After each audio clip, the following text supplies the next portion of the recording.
नमस्कार। आज हम लोग पढ़ेंगे क्लास 11th में एनसीईआरटी का जियोग्राफी का चैप्टर है। तो क्लास 11th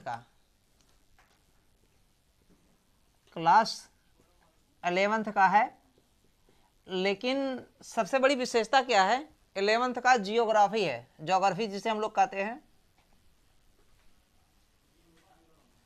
ये ज्योग्राफी कैसे देखिए लिंक करता है यूपीएससी में। क्लास 11th का ज्योग्राफी कैसे डायरेक्ट लिंक करता है UPSC, union public service commission की परीक्षा आईएएस या अदर स्टेट पीसीएस में, या कोई एग्जाम नीट और आईआईटी को यदि छोड़ दिया जाए, कोई ऐसा एग्जाम नहीं जिसमें जियोग्राफी का क्वेश्चन जो 11th का एनसीईआरटी है कैसे मैच करता है पीसीएस में।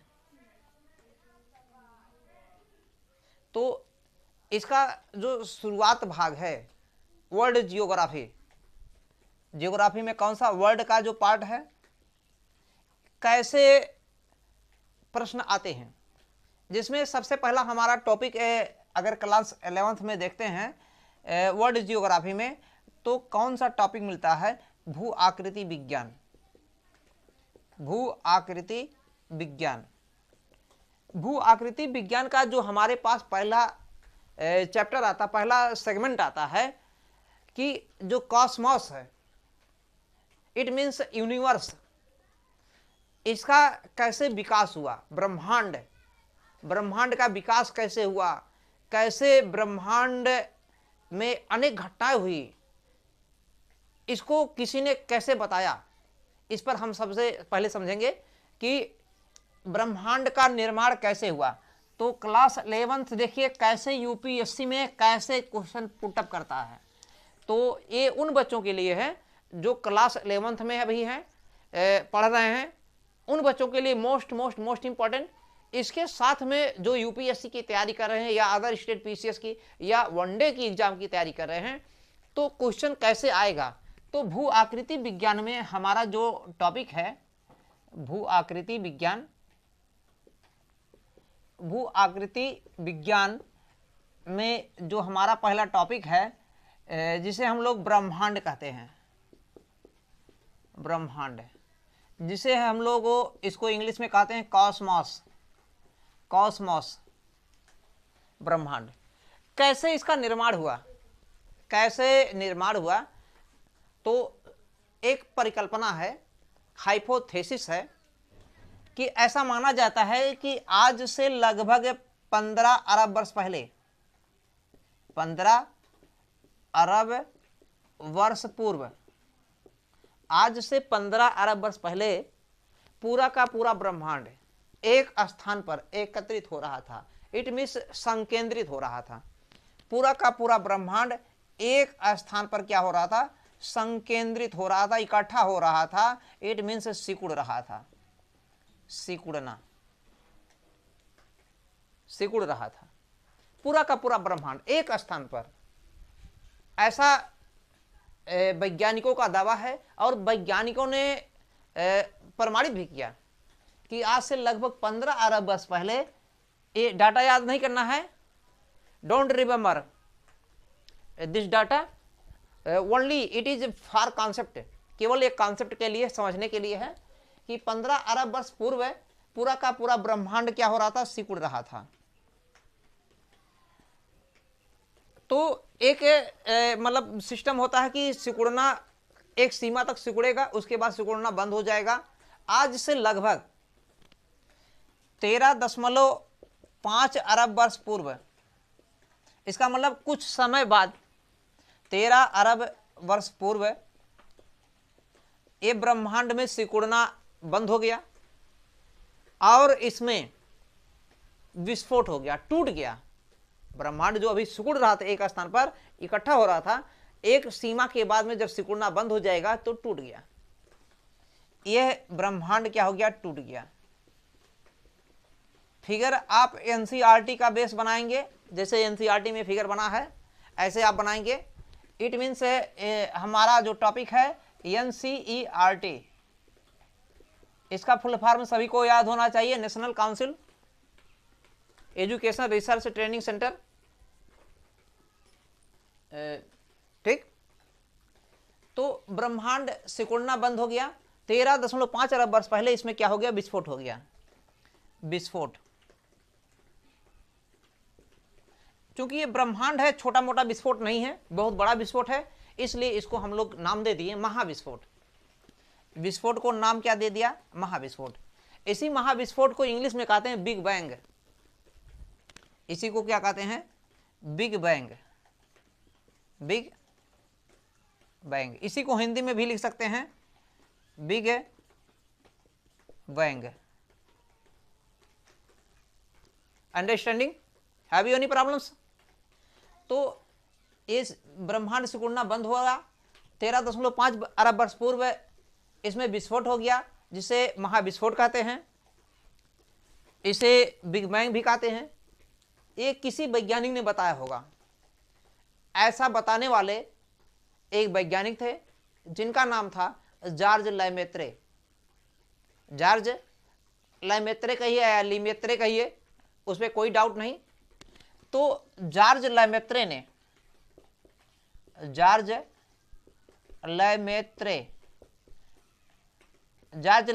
बताया था। आप कमेंट करके जरूर बताइए ये वैज्ञानिक जॉर्ज लेमेत्रे किस देश के रहने वाले थे? कमेंट कीजिएगा, जरूर बताइएगा।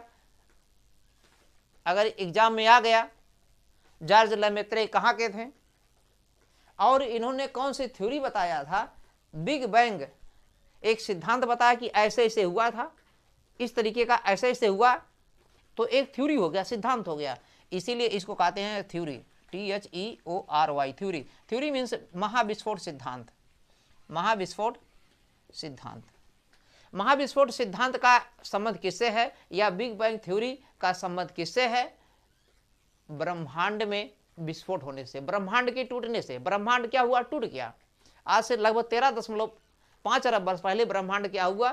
सिकुड़ना बंद हुआ और टूट गया। अब टूटने के बाद में क्या होगा? सिकुड़ना बंद हो गया, इसको हटा दिया जाए तो ब्रह्मांड जो टूट गया, इसमें अपार मात्रा में क्या निकलेगा? ऊर्जा, प्रकाश निकलेगा, ध्वनि निकलेगा, अनेक प्रकार के धूल रहेंगे, धूल कण रहेंगे, इसके साथ में क्या रहेगा?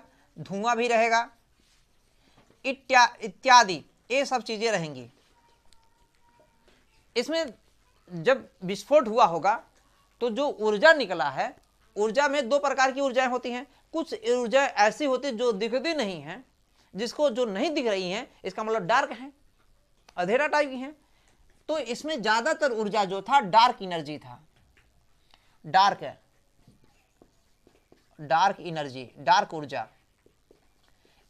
इसकी मात्रा सबसे ज्यादा थी, लगभग 83% है, नियर अबाउट अप्रोक्सीमेटली 83%, लगभग 83% लगभग मान लेते हैं। ये सबसे ज्यादा ऊर्जा थी डार्क एनर्जी, जो दिख नहीं रही थी। क्लियर? इन्हीं ऊर्जाओं में अगर देखेंगे तो गैस भी रहा होगा, गैस, बहुत सी गैस रही होंगी, और इन्हीं गैसों में गैस का एक गुच्छा बनता है, छल्ले बनते हैं, एक समूह बनते जाते हैं अलग अलग गैसों के। इन्हीं गैसों के समूह को बाद में नेबुला कहा गया। इन्हीं गैसों के समूह को क्या नाम दिया गया? नेबुला। तो ये फिगर बना लीजिएगा, इन्हीं गैसों के समूह को क्या कहा गया? नेबुला। नेबुला मीन्स निहारिका, इसी को हिंदी में निहारिका भी कहते हैं। गैसों के समूह को क्या कहा गया? नेबुला या निहारिका। तो अब हम लिखेंगे कैसे?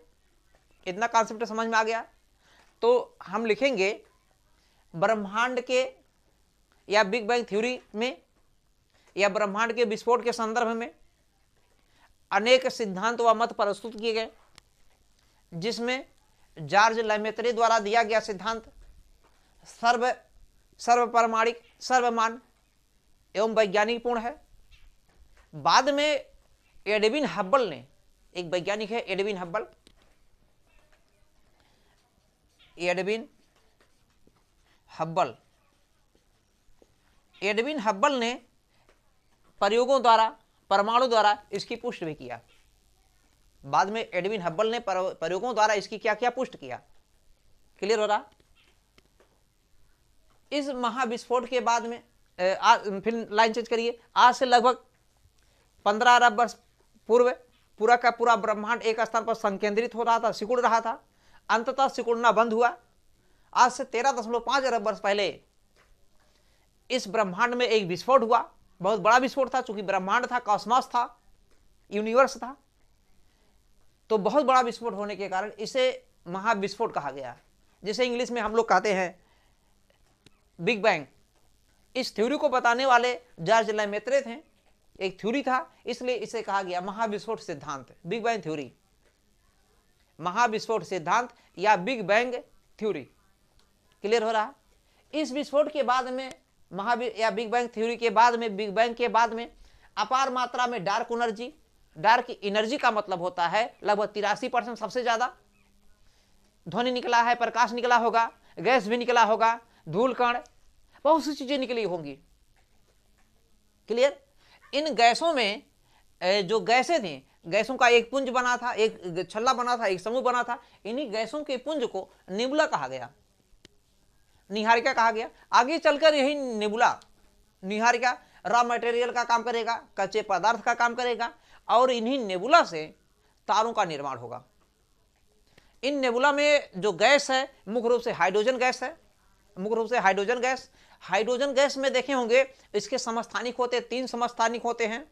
अगर 3 समस्थानिक की बात करेंगे, 3 समस्थानिक में एक होता है प्रोटियम, दूसरा होता है ड्यूटेरियम और तीसरा होता है ट्राइटियम। हाइड्रोजन के 3 समस्थानिक हैं, है। तो ये हाइड्रोजन आपस में क्या हुए, संलग्न हुए। क्योंकि संलग्न की जो क्रिया हो रही है, इट मीन्स न्यूक्लियर फ्यूजन हो रहा है। तो इसमें अनकंट्रोल्ड है, अनियंत्रित नाभ की संलग्न हो रहा है।